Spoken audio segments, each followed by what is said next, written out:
Tiene la palabra César Rodríguez. Sí, están registrados.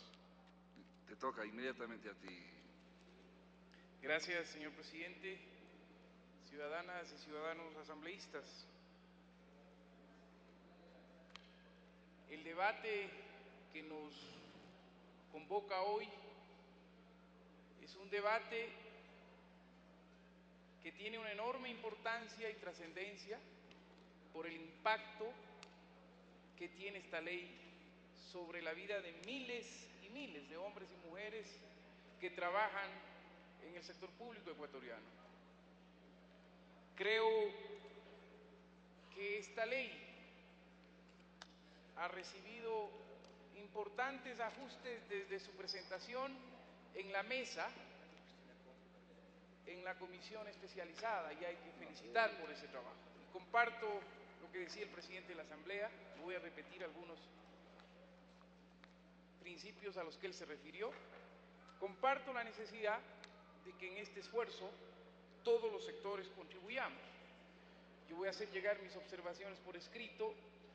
Me voy a referir a algunas que pasan incluso desde lo formal, que tienen que ver con el texto alternativo que estoy proponiendo desde el capítulo 1, en el que yo planteo a la comisión que no debe llamarse al capítulo 1 como disposiciones generales, ya que al final del proyecto de ley, a continuación del artículo 149, ya consta el apartado llamado también como disposiciones generales, lo que no solo se presta a la confusión, sino contraviene la técnica legislativa de uso general en la Asamblea, mediante la cual las disposiciones generales son aquellas que se consignan al final de los proyectos de ley como normas comunes a las otras que las integran.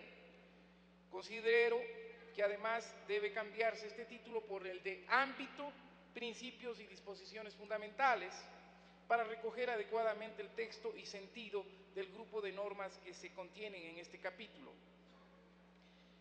En el artículo 1 del proyecto actual, la comisión debe introducir uno que establezca el ámbito y objeto de la ley, es decir, en el que se defina en forma sucinta qué es lo que regula esta ley. En el artículo 5 sugiero que el literal F sea ubicado como un inciso independiente del artículo porque no puede formar parte de la enumeración de requisitos, ya que se habla de una excepción. En el artículo 15 planteo que se elimine el inciso segundo, porque mediante este inciso se establece una sanción desproporcionada e inconstitucional al privarle de por vida a una persona de su derecho a reingresar al servicio público por asuntos como no ser amable en su atención al público o negar vacaciones, para citar dos casos. Me parece que esto es absurdo, señores miembros de la comisión.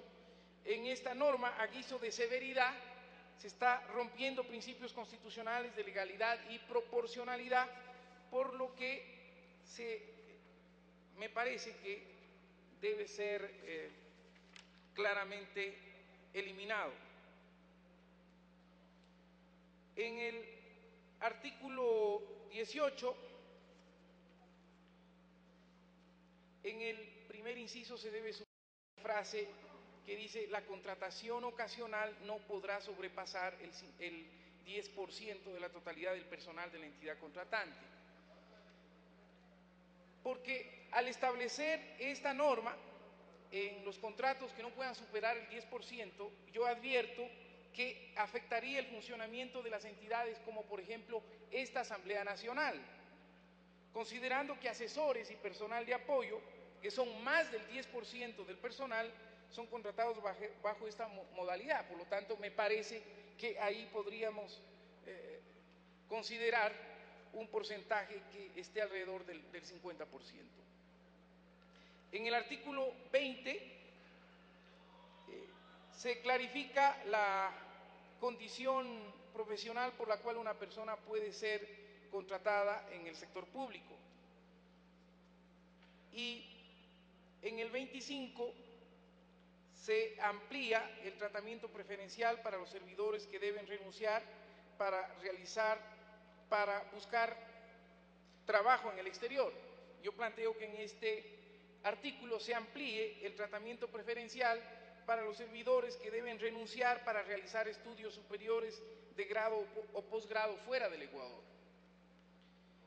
En el artículo 28, agregar un inciso final que diga: la jornada de trabajo para los funcionarios del nivel jerárquico superior, asesores y profesionales, se sujetará a la condición de confianza sin perjuicio del cumplimiento de la jornada mínima de 40 horas previstas en este artículo.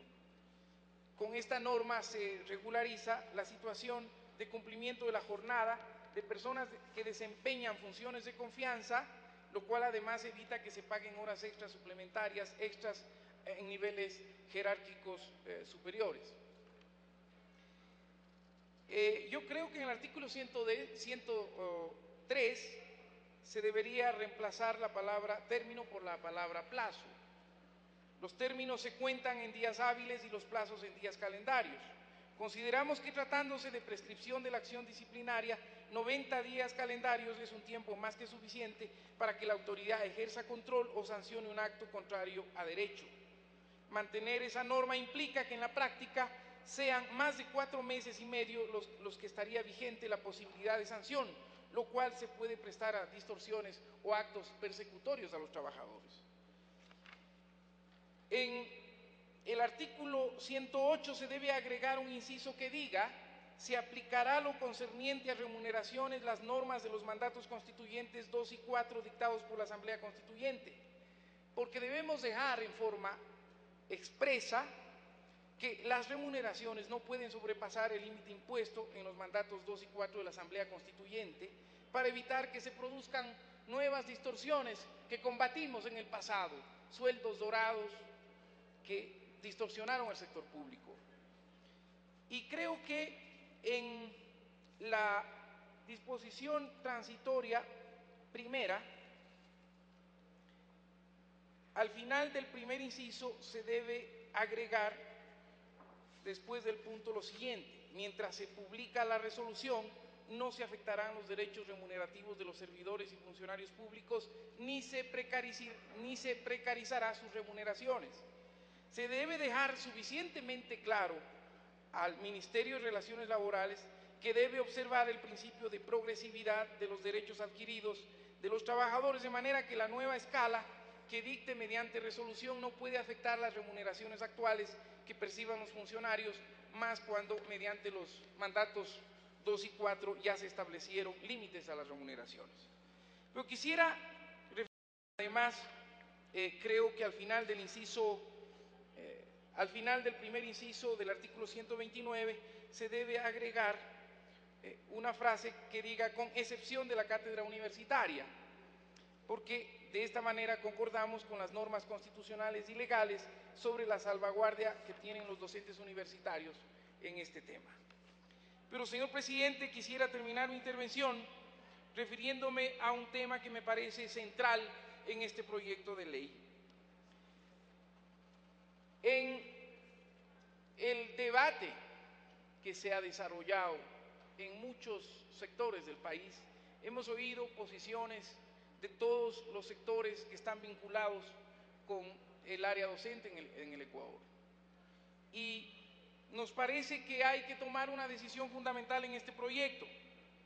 Y creemos, como bancada de país, que los docentes y los maestros de los planteles educativos, fiscales y municipales que se encuentren bajo la ley, bajo el amparo de la Ley de Carrera Docente y Escalafón del Magisterio Nacional, deben continuar bajo la protección de esta ley. Y creemos que eso nos evita cualquier manejo de aquellos sectores que creen que somos nosotros, un gobierno que está cambiando el Ecuador para beneficio de la mayoría, los que vamos a regatearles los derechos irrenunciables a los maestros del Ecuador. Esa es una responsabilidad y un compromiso que asumimos como bancada y que particularmente me concierne en mi responsabilidad como presidente Le resta de la un minuto, ley asambleísta. de la Comisión Ocasional que está procesando la Ley General de Educación, en la que vamos a asumir esa responsabilidad atinente a esta definición que garantiza que este tema no sea sujeto de ninguna motivación, de ninguna manipulación política. Esa es la manera más clara y consecuente y coherente de trabajar estas leyes para beneficio del país. Muchísimas gracias, señor presidente.